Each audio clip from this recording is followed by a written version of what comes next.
오늘의 주요 뉴스입니다. 포항 앞바다의 석유와 가스 매장 가능성을 분석한 미국 탐사업체 액트지오의 비토르 아브레우 고문이 방한했습니다. 아브레우 고문은 우리 국민에게 명확한 답을 주기 위해 왔다면서 매장된 석유 자원은 경제적 가치가 있다고 평가했습니다. 총 사업비 500억 원 이상의 R&D 사업에 적용됐던 예비 타당성 조사가 16년 만에 폐지됩니다. 시급한 개발 사업을 제때 진행할 수 있다는 장점도 있지만 중복 과제나 예산 몰아주기 등이 나타날 수 있다는 우려도 나오고 있습니다. 정부가 차세대 소형 모듈 원자로 SMR 상용화를 위해 2조 5천억 원 규모의 실증 지원 사업을 추진합니다. AI로 인한 에너지 수요를 감당하기 위해 원전 확대 기조가 전 세계적으로 뚜렷한 만큼 차세대 원전 개발이 더는 늦어지면 안 된다는 판단에 따른 겁니다. 지난해 지구온난화 속도가 역대 최고를 기록한 가운데 이 기간 발생한 열의 92%는 인간이 만들어낸 거라는 연구 결과가 나왔습니다. 지난해 지구는 1850년부터 1900년 사이의 평균보다 1.43도 더 따뜻해졌는데 1.31도는 인간 활동에서 비롯됐다고 분석했습니다.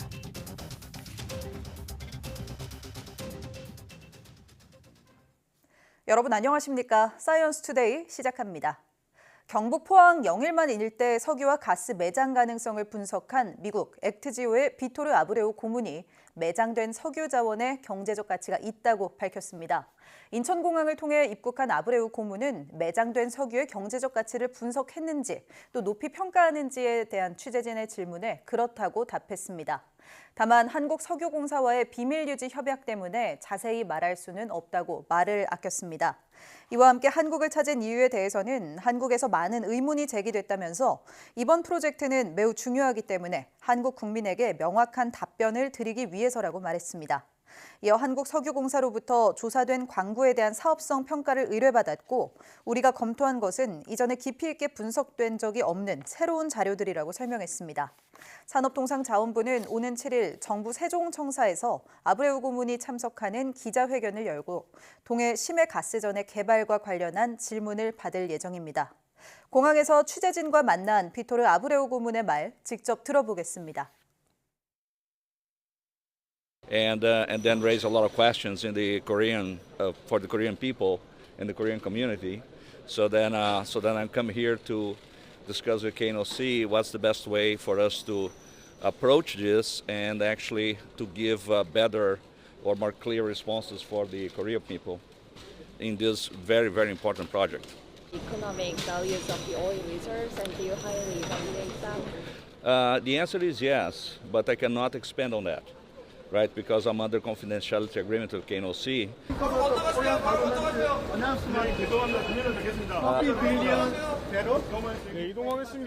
Yeah, it's possible. It's very prospective. Yep. 정부가 그동안 예산 낭비를 막기 위해 대형 R&D 사업을 대상으로 진행해온 예비 타당성 조사를 폐지하기로 했습니다. 사업 기획부터 착수까지 평균 3년 이상이 걸려 시급한 사업에 발목을 잡는다는 지적이 계속됐기 때문인데 정부의 입김대로 예산 몰아주기가 나타날 수도 있다는 우려도 나왔습니다. 보도에 최소라 기자입니다. 현재 500억 원이 넘는 연구개발 사업은 반드시 예비 타당성 조사를 거쳐야 합니다. 경제성과 기술성, 정책성 등을 평가해 타당하지 않은 사업은 예산을 받을 수 없었습니다. 문제는 예타 조사 과정에 몇 년씩 걸려 빠르게 발전하는 기술 속도를 따라가지 못한다는 지적이 꾸준히 제기됐습니다. 이에 국가과학기술자문회의가 예타 전면 폐지를 의결했습니다. 일단 총 사업비 1,000억 원 미만의 R&D 사업은 일반적인 예산 심의만 거치면 됩니다. 총 사업비 1,000억 원 이상은 예타 대신 사전 검토와 맞춤형 심사를 받게 됩니다. 영구형 R&D 사업은 각 부처가 사업 추진 계획을 제출하면 사전 검토 결과를 바탕으로 이듬해 곧바로 예산을 요구할 수 있어 2년 이상 기간을 단축할 수 있습니다. 또 단순 장비 구축 사업인지 난이도가 높은 체계 개발 사업인지 등에 따라 맞춤형 단계별 심사 제도도 추진합니다. 정부는 매년 예산 심의 단계에서도 사업 건전성을 계속 점검해 문제가 발견된 사업은 종료시키는 등 사후 관리를 강화해 예산 낭비를 막겠다는 계획입니다. 부처별로 주어지는 예산 규모인 지출 한도 내에서 모든 사업을 편성토록 할 것입니다. 이에 따라 각 부처는 자체 우선순위에 따라 자율적으로 사업별 예산을 조정함으로써 재정 건전성과 함께 각 부처의 책임성도 강화될 것입니다. 지난해 접수된 예타 요구 사업은 16개 부처 51개였지만 실제 선정된 사업은 12개로 약 23조 원의 사업비를 아꼈습니다. 전문가들은 예타 폐지로 인해 정부가 원하는 대형 사업만 무분별하게 늘어나거나 부처 중복 사업을 걸러내기 힘들어지고 비효율과 카르텔도 조장할 수 있다고 지적합니다.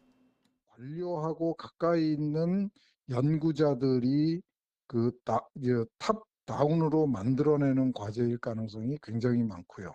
단축되는 사업들이 전부 3대 이니셔티브 사업이 될 가능성이 매우 농후하죠.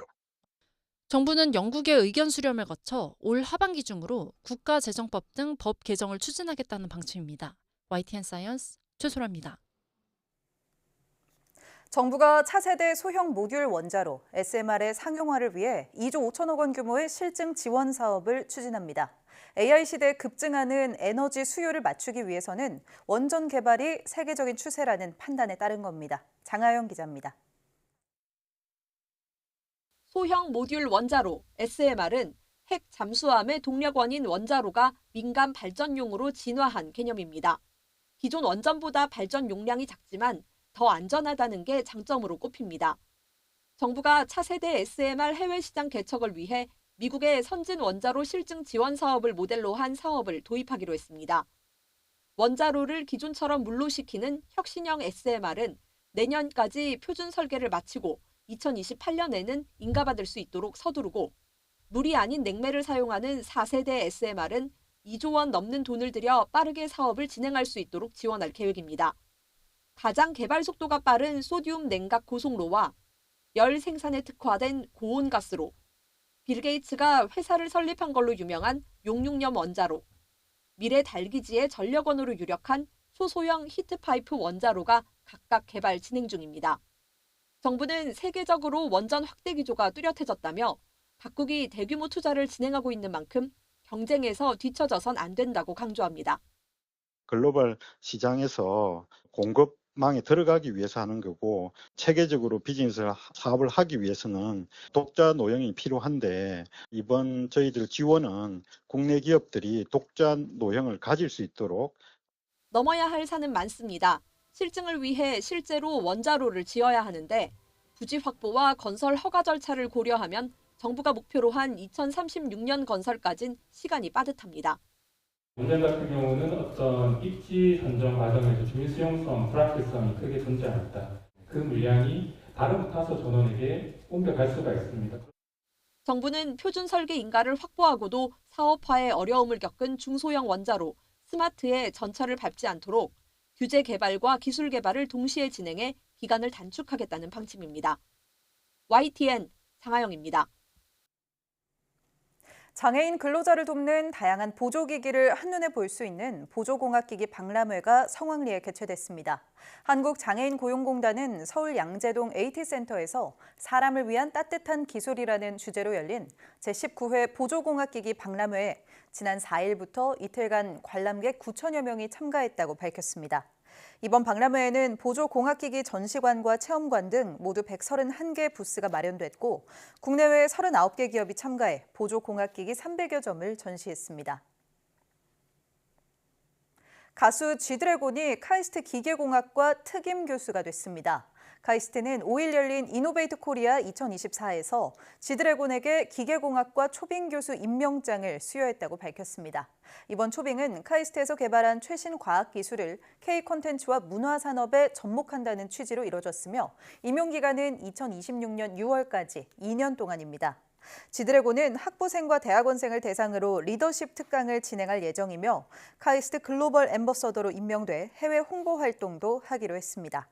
이와 함께 카이스트 갤럭시 코퍼레이션 엔터테크 연구센터를 기계공학과에 만들고 G드래곤을 포함한 한류 아티스트들을 대상으로 디지털 트윈 기술 연구, K컬처와 인공지능, 로봇, 메타버스 등 과학기술 융합 연구 등을 진행하기로 했습니다.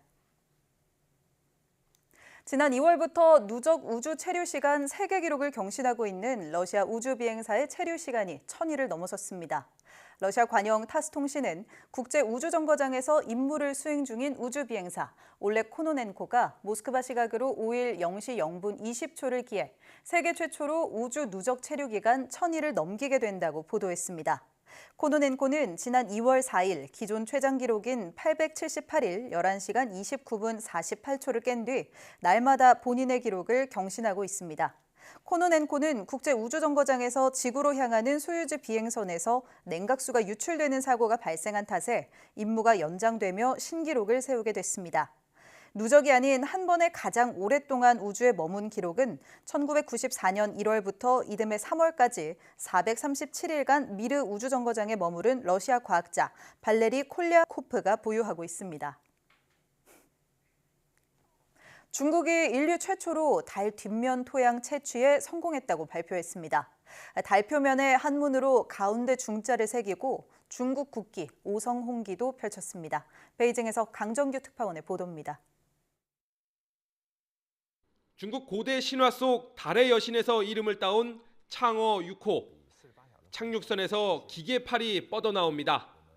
지구에선 볼 수 없는 달 뒷면의 토양을 인류 최초로 퍼올리는 순간입니다. 달 표면에 한문으로 가운데 중자 모양의 흔적을 남겼습니다. 探测器经受住了月背高温考验，通过钻具钻取和机械臂表取两种方式，分别采集了月球样品。 14시간에 걸친 표본 채취에 성공한 뒤엔 특수 제작한 오성 홍기를 펼쳤습니다. 通过1年多时间攻关，利用玄武岩熔融拉丝技术制作而成的，它具有更强的耐腐蚀性、耐高温、耐低温等优异性能。 4일 아침 7시 38분 모든 탐사 임무를 마친 착륙선은 표본을 싣고 이륙했습니다.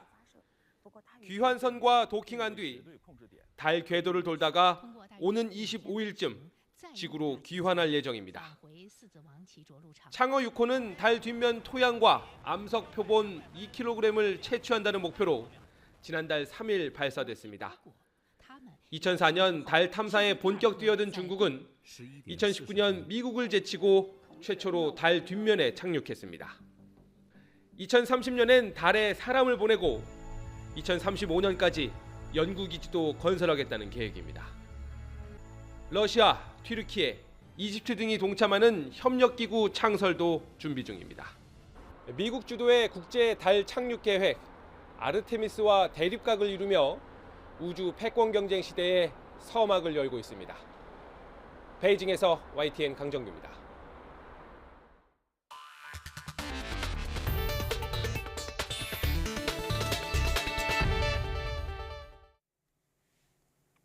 정부가 전공의 사직 수리 금지 명령 등을 철회한 후에 복귀한 전공의가 8명으로 전체 출근율은 7.4%에 그쳤습니다.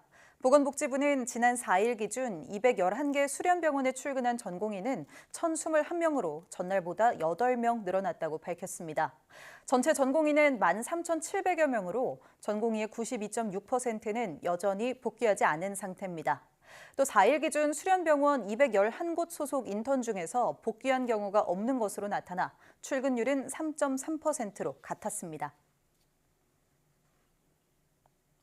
2025학년도 수학능력시험 출제 경향을 엿볼 수 있는 모의평가가 치러졌습니다. 의대 증원으로 인한 이른바 N수생 유입에 대비해 이번 모의평가에서 변별력을 높인 문제가 많이 출제된 걸로 분석됐는데요. 전문가들은 이런 추세가 본 수능까지 이어질 것으로 전망하고 있습니다. 보도에 이문석 기자입니다. 시험을 앞두고 학생들이 교실에서 긴장을 풀고 있습니다. 올해 첫 수능 시험 모의평가가 전국 2,000여 곳에서 치러졌습니다. 모의평가는 그해 수능 출제 경향을 알 수 있는 가늠자 역할을 합니다. 한국교육과정평가원은 이번 평가에도 이른바 킬러 문항이 없고 50% 이상 EBS 교재 연계 기조를 유지했다고 밝혔습니다. 특히 수학 영역의 경우 문제풀이 기술보다는 기본 개념에 대한 이해를 강조한 문항이 상당수 출제됐습니다. 단순 암기 또는 스킬에 의해서 문제를 해결하는 학습보다는 개념에 대한 깊이 있는 학습, 즉 요령보다는 원칙적인 수학 학습으로 수능 준비를 해야 된다라는.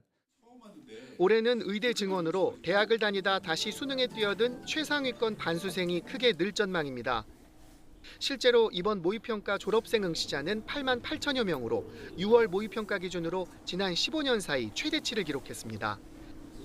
따라서 입시업계는 최상위권 수험생이 증가한 만큼 변별력을 높이는 방향으로 수능이 출제될 거로 내다봤습니다. 이번 모의평가 역시 킬러 문항이 없는 대신 변별력 확보를 위한 까다로운 문제가 많았다고 분석했습니다. 킬러 문항에 빠졌지만 어떤 그 쉬운 문제 위주로 출제되는 패턴은 분명히 아닌 거고 변별력이 높은 문제들이 상당히 출제되고 있다라는 부분들을 수험생들은 충분히 인식을 하고 9월에 보는 모의평가는 점수가 수시 전형 뒤에 나와 보통 6월 평가 결과가 대학 입시의 기준 역할을 합니다. 하지만 올해는 최상위 반수생 유입에 변별력 높인 문제가 변수로 작용해 전문가들조차 이번 모의평가 점수로만 입시 예측을 하기가 쉽지 않다고 털어놨습니다. YTN 이문석입니다. 지난해 지구온난화 속도가 역대 최고치를 기록한 가운데 이 기간 발생한 열의 92%는 인간이 만들어낸 거라는 연구 결과가 나왔습니다. 전 세계 과학자 57명은 학술지 지구 시스템 과학 데이터에 실은 보고서에서 지난해 지구는 1850년과 1900년 사이 평균보다 1.43도 더 따뜻해졌고 이 가운데 1.31도는 인간 활동에서 비롯됐다고 분석했습니다. 나머지 8%는 엘니뇨 등에 따른 것으로 나타났습니다. 보고서는 또 인간이 석탄과 석유, 천연가스를 계속 사용함에 따라 파리협정에서 규정한 지구 평균 온도 상승 억제 목표치인 섭씨 1.5도가 4년 반 안에 깨질 수 있다고 경고했습니다. 최근 때이른 더위 속 각종 벌레와 해충의 출현이 잦아지면서 방역 관련 민원이 급증한 것으로 나타났습니다. 국민권익위는 지난 5월 20일부터 26일까지 한 주간 민원 분석 시스템에 접수된 민원을 분석한 결과 방역 요청 민원은 총 723건으로 직전 한 주보다 1.8배 증가한 것으로 나타났습니다. 주요 민원 사례로는 최근 장소를 가리지 않고 출몰하는 동양 하루살이뿐 아니라 각종 날벌레와 모기, 진드기가 많이 나타나면서 가정집과 영업장, 공공장소 등에서 큰 불편을 겪는다는 내용이 줄을 이뤘습니다. 이에 따라 권익위는 민원 예보를 발령하고 관계기관에도 지난해보다 더 빠르고 철저한 대응을 당부했다고 전했습니다. 또 올해 더위가 심하고 특히 비도 많이 내릴 것으로 보이는 만큼 민원 발생 추이를 추적 관리하는 등 사후 관리를 이어갈 계획이라고 밝혔습니다. 천연기념물로 지정된 멸종위기종 점박이 물범이 충남 서산과 태안 가로림만에서 포착되고 있습니다. 다양한 해양생물도 서식하고 있어 생태 가치가 높은 것으로 평가되는 이곳엔 국가해양생태공원 조성이 추진되고 있습니다. 보도에 이상곤 기자입니다. 모래토비에 누워 육중한 몸매를 자랑하고 다른 한 마리는 고개만 내민 채 바다를 유유히 헤엄칩니다. 드론이 가까이 다가가자 순식간에 바닷속으로 모습을 감춥니다. 멸종위기 해양보호생물이자 천연기념물인 점박이 물범이 올해도 충남 서산과 태안 가로림만에서 포착되고 있습니다. 주로 백령도 인근에 서식하는 점박이 물범은 가로림만에서도 매년 10마리 정도가 발견되고 있습니다. 한 번 찾은 서식지에 대한 충성도가 높아 겨울에 중국에서 번식한 뒤 다시 돌아오는 것으로 추정됩니다. 최대로 관측한 개체 수는 2018년과 2021년 7월에 각각 11마리로 최대 개체 수를 확인하였습니다. 서식지 선호도와 관련된 환경적인 조건이나 먹이 자원의 풍부도 등에 대한 연구가 필요할 것으로 생각됩니다. 가로림만은 국내 최초이자 최대의 해양생물 보호구역으로 지정돼 있습니다.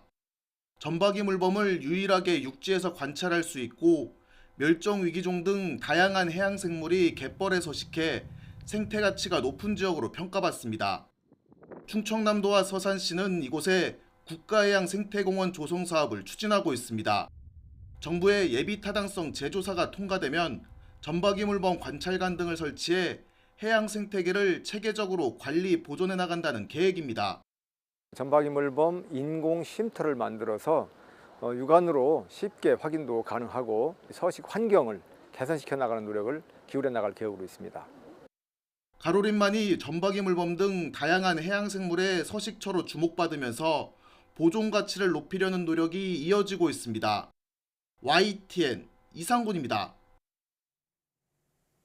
네, 꼭 100년 만에 다시 파리로 돌아온 하계올림픽의 개막이 이제 50여일 앞으로 다가왔습니다.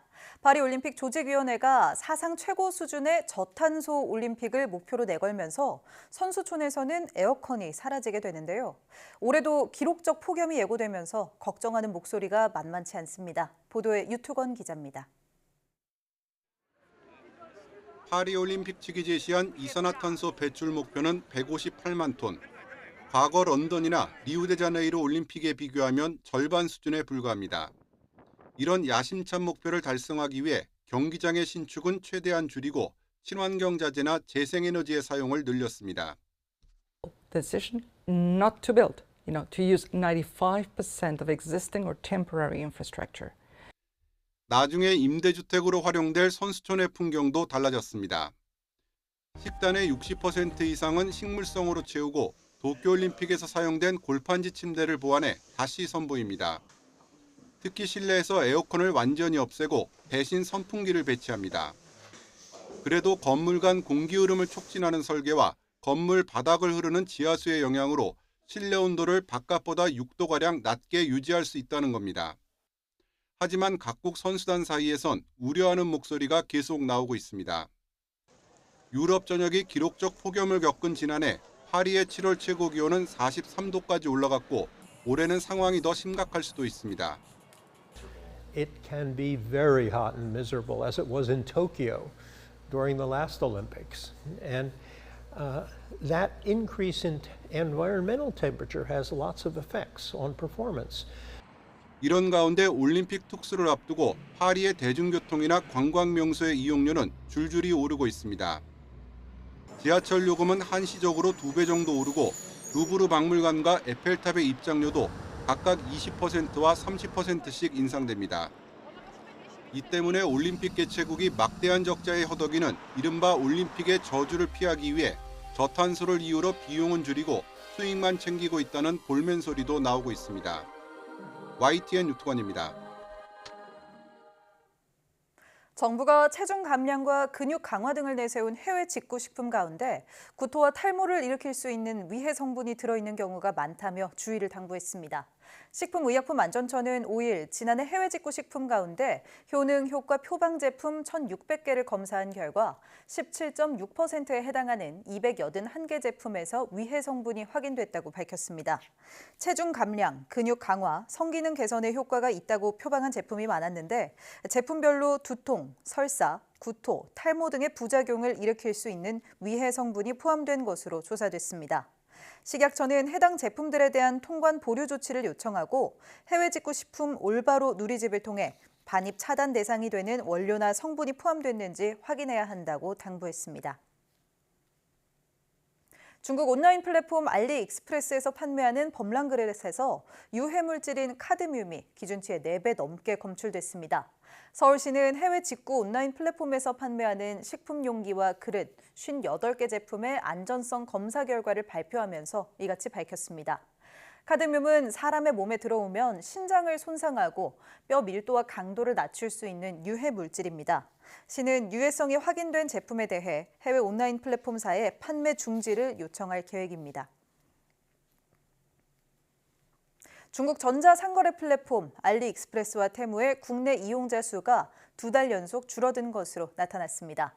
애플리케이션 분석업체 YG앱 리테일 굿즈의 조사 결과 지난달 알리와 테무의 한국 활성 이용자 수는 830만 명과 797만 명으로 한 달 전보다 각각 3.4%, 3.3% 감소했습니다. 앞서 지난 4월에도 알리와 테무 이용자 수가 한 달보다 줄어 2달 연속 감소세입니다. 지난달 우리나라 사람이 가장 많이 사용한 종합 쇼핑몰 앱 1위는 쿠팡이 차지했고 2위는 알리익스프레스, 3위 11번가, 4위 테무 등의 순이었습니다.